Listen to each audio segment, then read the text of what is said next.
Hey guys, in this tutorial, I'm gonna be showing you how you can create a resume here in Canva for free. So first, after you've logged in into Canva, you just wanna click on the search bar up here, and then you wanna search for resume. And you just wanna make sure that you're also searching in Canva templates. And after you've searched for resume, a lot of resume templates will show up in here. So you just want to scroll down and choose whatever template that you want to use. It could be depending on the contents of the design or the template, or based off on the contents of the resume.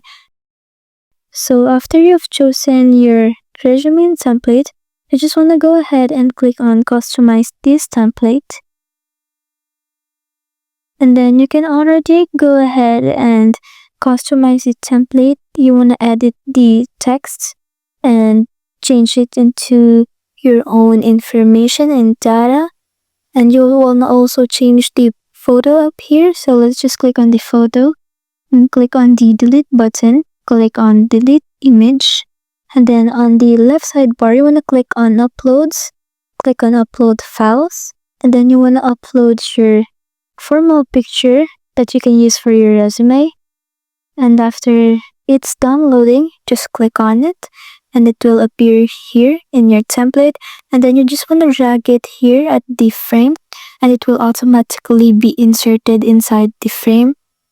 And then you just want to go ahead and change the name, of course, and then the position. You want to also change the contact. You want to put your education, your skills, and etc. And for example, you don't want to put the references here, you can always change that.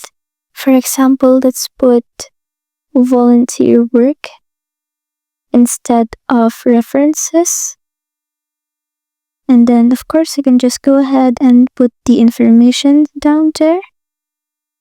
And after you're done editing your template, you can just go ahead on the top right corner, click on share, then click on download.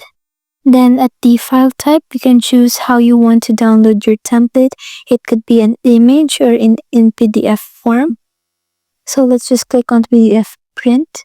And then you just want to click on download and it will automatically download into your computer. So it's as easy as that. Thanks for watching.